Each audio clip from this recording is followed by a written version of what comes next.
नमस्कार विद्यार्थी मित्रांनो. BA तृतीय वर्ष सत्र 6वे ऐच्छिक मराठी भाषाविज्ञान आणि व्याकरण या अभ्यासपत्रिकेतील अत्यंत महत्त्वाचा घटक आपण पाहत आहोत, प्रमाण भाषा आणि बोली. काल आपण बोली म्हणजे काय ते समजून घेतलं. समाजात प्रत्यक्षात जी बोलली जाते, विशेषतः विविध प्रदेशांमध्ये विविध समूहांकडून जी दैनंदिन व्यवहारात बोलली जाते ती बोली, हे आपण काल पाहिलेलं आहे. बोली जिवंत असते, तिच्यामध्ये रोज नवे नवे शब्द येत असतात. बोली बोलण्यामध्ये एक वेगळीच मजा असते आणि ती मजा विविध प्रकारचे समूह आपापल्या समूहात घेत असतात. मात्र जेव्हा आपण आपला प्रदेश, आपला सांस्कृतिक विभाग सोडून त्याच राज्यामध्ये मात्र दुसऱ्या प्रदेशामध्ये जातो, तेव्हा आपल्याला तिथं आपली बोली आपण बोलू शकतो, मात्र त्या बोलीला काही अडचणी येतात, काही अडथळे येतात. उदाहरणार्थ, उदगीरचा माणूस जर नांदेडलाच गेला, बघा अंतर किती आहे, फक्त 150 किलोमीटर, 100 किलोमीटरचं अंतर आहे. परंतु उदगीरची बोली वेगळी आहे आणि नांदेडची बोली वेगळी आहे. उदगीरचा माणूस जर नांदेडला गेला तर नांदेडचा माणूस काय म्हणेल? या सोयरे हो, कधी आल्या? कधी आल्या म्हणजे इकडं तिकडं पुरुषाला सुद्धा आल्या म्हणतात. इकडं उदगीरला जर समजा नांदेडचा माणूस आला तर तो काय म्हणेल? कधी आलात तुम्ही? बरं का, कधी आला? तर हा जो फरक आहे आला आणि आल्यामधला, ही इकडली बोली आहे, ती तिकडली बोली आहे. काय करला लाव, बरे हाव का, ही उदगीरची बोली आहे. परभणीची बोली कशी आहे? खुशाल हाव का, खुशाल आहेत का, खुशाल आहेत का, परभणीची बोली आहे. बरे हाव का, उदगीरची बोली आहे. म्हणजे दर 12 कोसांवर भाषा बदलते असं जे म्हणतो आपण, ते काही खोटं नाही आहे. ही भाषा कोणती बदलते? तर ती बोली बदलते. कारण बोलीला प्रदेशाचा, संस्कृतीचा एक सुगंध असतो. त्या त्या भागामध्येच ती बोली बोलली जाते, हे त्या बोलीचं वैशिष्ट्य असतं. जरी सगळ्या महाराष्ट्राची एक मराठी असली तरी त्या त्या प्रदेशाची एक म्हणून भाषा असते. काय चाललं भाऊ? आता ही भाषा कुठली आहे? ही जळगाव औरंगाबाद परिसरातली भाषा आहे. भाऊ, आपल्याकडे भाऊ म्हणतो आपण, तिकडे भाऊ. जालन्याची भाषा जर तुम्ही पाहिली तर जालन्याची भाषा वेगळीच आहे. जालना तो जालना नाही, तो सोने का पालना, बरं का. किंवा जगात जर्मनी आणि भारतात परभणी आपण म्हणतो असं. तसं विविध प्रांताला स्वतंत्र एक चेहरा असतो, सांस्कृतिक चेहरा असतो. तसंच त्यांची एक बोलीसुद्धा असते. आता आपण मुंबईला गेलो, मुंबईची मराठी वेगळीच आहे. कोकणामध्ये गेलात, कोकणातली मराठी वेगळीच आहे. इकडं वराडात गेलात तुम्ही तर वराडातली वराडी ती बोली वेगळीच आहे. खानदेशामध्ये गेलात, नाशिक, धुळे, नंदुरबार हा परिसरामध्ये, तर तिकडे अहिराणी भाषा आहे, नाही का. तिथं ळचा उच्चार जवळजवळ होतच नाही. तिथं काय माळ आपण असं म्हणतो, तर खानदेशी अहिराणी भागामध्ये माय असा उच्चार होतो, नाही का. म्हणजे हा जो फरक आहे मित्र हो, डांग म्हणजे गुजरात जवळचा डांग, इकडे कर्नाटकाजवळचा बेळगाव, हा जो परिसर आहे या परिसरातली भाषा ही त्या त्या प्रदेशाच्या म्हणजे डांगी भाषेवर, डांगी मराठीवर गुजरातीचा प्रभाव आहे. तर बेळगावी मराठीवर कानडीचा प्रभाव आपल्याला पाहायला मिळतोय. उदगीर लगतच्या या सीमा भागामध्ये सुद्धा कानडीचा प्रभाव आपल्याला पाहायला मिळतोय. नागपुरी बोलीवर हिंदीचा प्रभाव आपल्याला पाहायला मिळतोय. बरेचसे तिकडे हिंदी शब्द अगदी सहजपणानं आलेले पाहायला मिळतात आपल्याला. आपल्या मराठवाड्यावर पूर्वी निजामाचं राज्य होतं. आणि त्यामुळं अनेक शब्द मराठीमध्ये हे उर्दू फारशीतून आलेले आहेत. अर्ज, अर्ज, आज आपल्याला वाटतं की हा मराठी शब्द आहे, परंतु नाही, हा फारशीतून उर्दूतून आलेला हा शब्द आहे. अर्ज, अर्ज किया, अर्ज करता हूँ. आज आपण कुठेही अर्ज करतो, नाही का? तर मी सांगायचा मुद्दा असा आहे की बोलीला त्या त्या प्रदेशाचा एक सुगंध असतो आणि त्या त्या प्रदेशाची वैशिष्ट्ये घेऊन बोली पुढे प्रवाही होत असते. आता प्रमाण भाषा म्हणजे काय? नांदेडचा माणूस पुण्याला गेला किंवा उदगीरचा माणूस पुण्याला गेला तर त्याची उदगिरी बोली, त्या बोलीचा टोन, त्याचा एक हेल लगेच समोरच्या व्यक्तीला ओळखू येतो की अरे बाबा हा काही पुण्यातला माणूस नाही, नाही का? मग अशा वेळी आपल्याला काय करावं लागतं? इकडली भाषा तिकडं कळणार नाही. इकडं आता उदगीरमध्ये एक शब्द आहे बघा, नकर.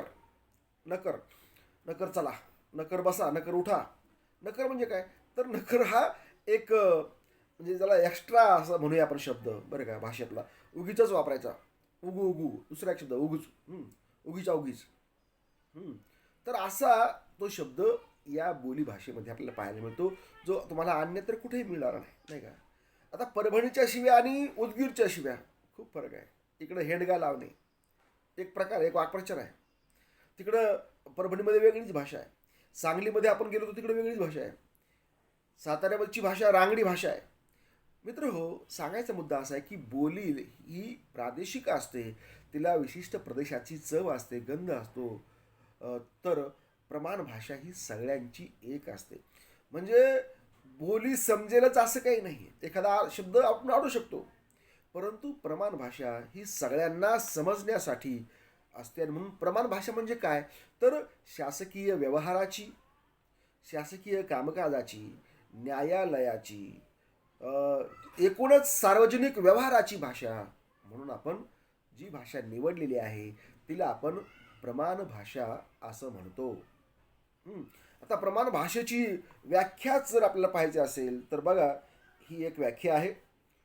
विशेषतः वृत्तपत्र, दूरदर्शन आदी प्रसारमाध्यमांत वापरली जाणारी, शासकीय कार्यालयीन कामकाजासाठी वापरली जाणारी, मुद्दामहून लेखनात प्रविष्ट केलेली आणि लेखनाचे नियम करून जिला एकरूपत्व देण्याचा प्रयत्न केला जातो अशी भाषा म्हणजेच प्रमाण भाषा होय, अशी एक व्याख्या आपल्याला पाहायला मिळते.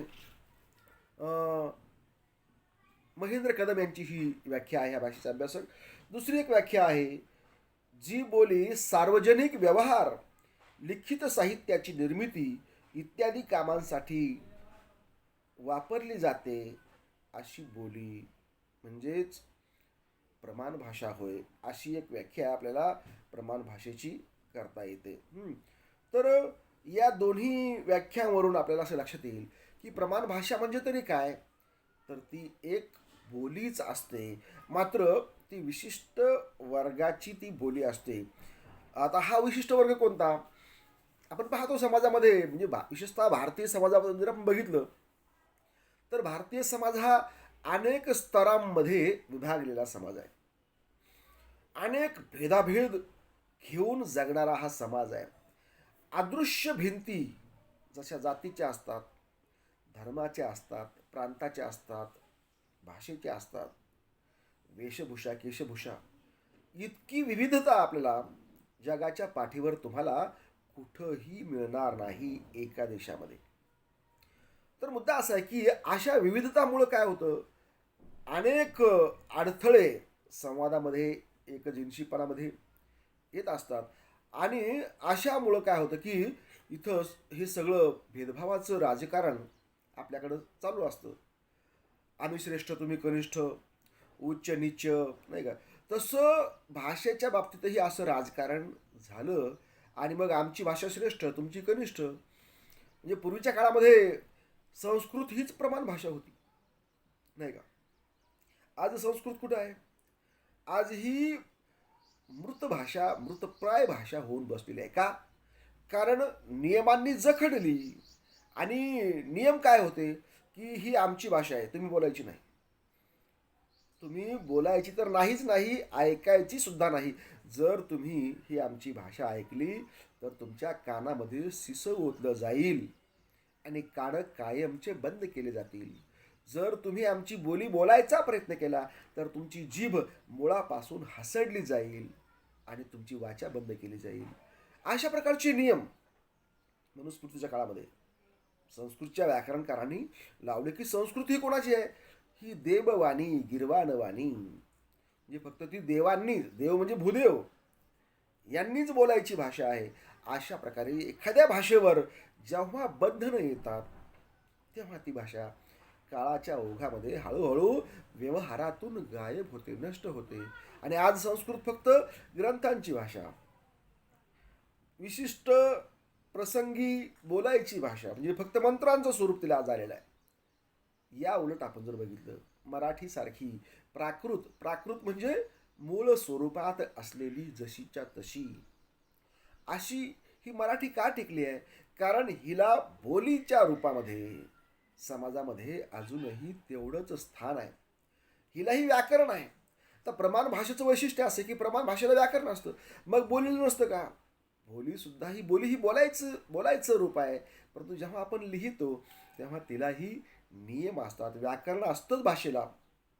परंतु या प्रमाण भाषेला मात्र व्याकरणाच्या साच्यामध्ये घालावं लागतं. आता प्रमाण भाषा कधी बनते?